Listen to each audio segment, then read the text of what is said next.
Hey guys, this is my Barbenheimer-themed video. If you guys checked out Gravity Falls Reanimated Part 1, don't worry, that's going to come out too. But I decided I would give you guys a little Barbenheimer interlude. So in this video, I'm going to do a Barbenheimer-themed drawing and let you know my opinions about both of the movies. Let's get into it. Hey guys, last weekend I did Barbenheimer. I went in Barbie-themed clothes with my friends.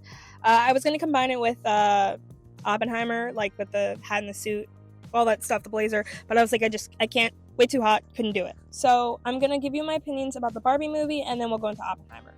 I thought the Barbie movie was very good. I loved the nod to Space Odyssey at the beginning, even though I don't like Stanley Kubrick stuff. Alright, I'm sorry, I know, it's a controversial take. I do like how I learned to stop worrying and love the bomb though, so there's one. I think the opening hints that this is not a typical Barbie movie.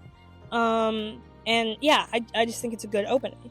I found the story incredibly relatable. Like, it explores the expectations women have on them in society, and exploring it through this toy, I feel like this toy who's the symbol for like this perfect, beautiful woman that maybe a lot of women feel, upset when comparing themselves to this standard. And exploring it through Barbie, who, in her world, women have power, women are strong, they don't have to worry about any of that stuff. And then her seeing how it is here, it's like, oh wow, this is really eye-opening. All these things I just like don't even think about because it's just normal. So I thought it was really cool. And like, even though in the back of your head you're like, yeah, that is the way the world is, like, yeah, that is how it happens, I think exploring it through this character really opens up your mind and makes you feel like, oh, I can take this message that's a lot simpler, but it feels like more unique through this character and through this viewpoint. Yeah, so I thought it was really cool. I also really like that the Kens got a nice happy ending, and I would love to buy a shirt that says I'm Knuff. So yeah, and it was really funny. It was really good. Okay, let's get into Oppenheimer. So I thought this movie was also very good, but I do have my criticisms.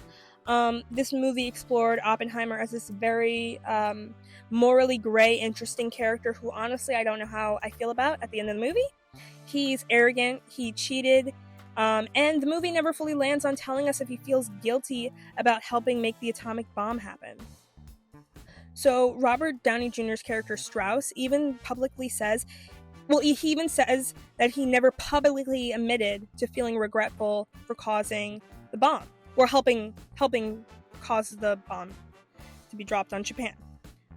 And he's Oppenheimer's enemy, so I took his message with a grain of salt at first, but I looked into it, and he never publicly apologized or expressed shame or regret. And I understand, like, oh, it's McCarthyism, like the government's looking for any like hesitance with the military or the government's actions, or looking for any like leftist opinions, and they're going to jump on that. But even at the end of his life, he didn't express any concern like that. That really shocked me.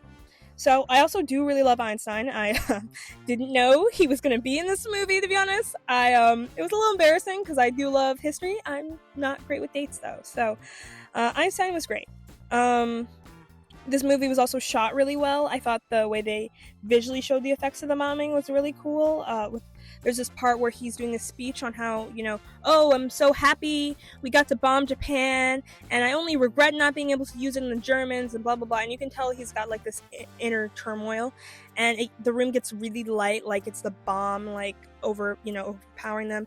And this woman, the skin of her face starts to like flitter away as if it's being like, radiated away from the bomb. And I thought that was like just really effective. It was also very satisfying at the end, seeing Strauss's character go down. And they also did a good job illustrating with how difficult it is to speak your mind in this time of McCarthyism.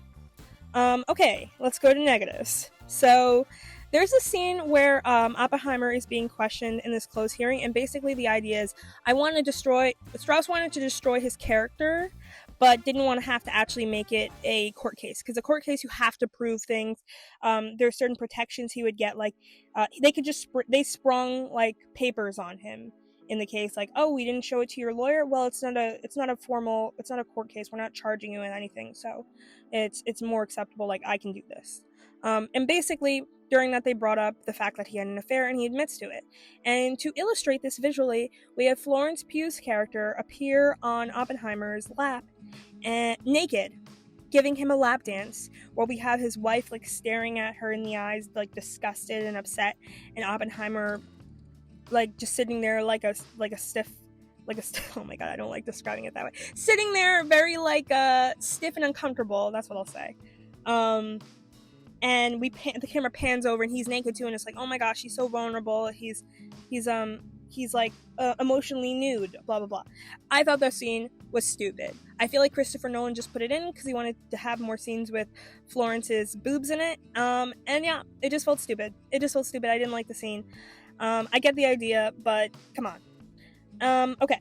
And then I understand this film was focused mainly on Oppenheimer, but I feel like I would have liked to see more of a focus on the impacts of the bombing as well, because it felt like that could connect a lot with his confliction, how he's not sure how he feels about this.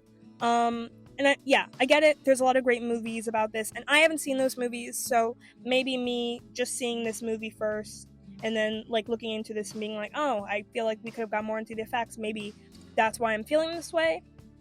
But yeah, there's this point in the movie where they're looking at the photos of the effects of the bombings, and we don't see it. And my friend points out that Oppenheimer looks away from the photos, so maybe that's why we didn't get to see it. But I would have loved at one point to hear some sort of like, oh, this is the physical impact of the bomb on people, or like this is how, like, the bomb, I have a vague memory of it, learning about it in school, where we learned about how like that fire would attach itself to houses and like explode, and it was harder to put out than normal fire. And I was just like shocked that we would just drop it on like residential areas.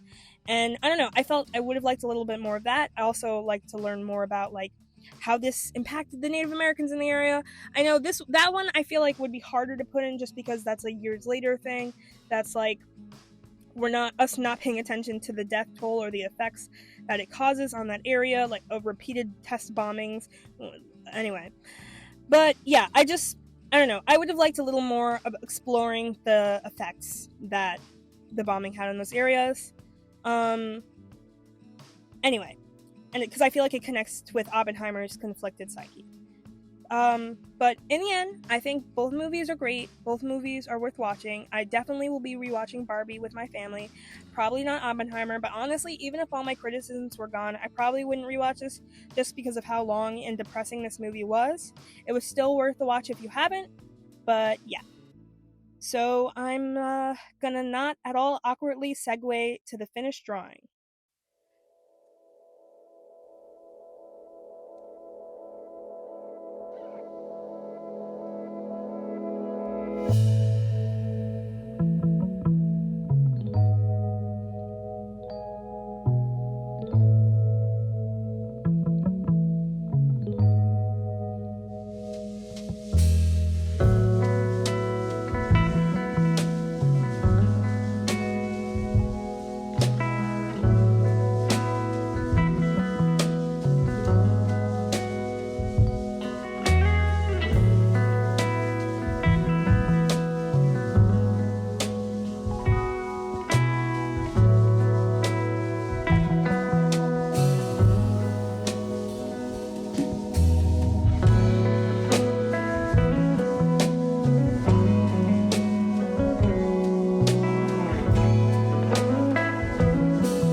So I like how this piece turned out a lot. I wasn't sure how exactly I wanted to combine Barbie and Oppenheimer, but I think settling with the Barbie line art style and then the Oppenheimer colors, I think it really works out, and I'm happy with the piece.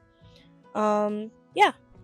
So if you guys liked my video, if you have the same or differing opinions, let me know in the comments. Make sure to like, subscribe, and hit the bell for more similar videos. And if you haven't checked out Gravity Falls Part 1, you totally should. If you haven't heard of Reanimated projects, basically a bunch of animators get together, they animate different scenes from the same episode, and we're reanimating Gravity Falls episode 1, and part 1 shows the first scene I did for this project. So you should subscribe so you can see all the other parts. All right, I hope you guys liked my video, and I'll see you next time. Bye!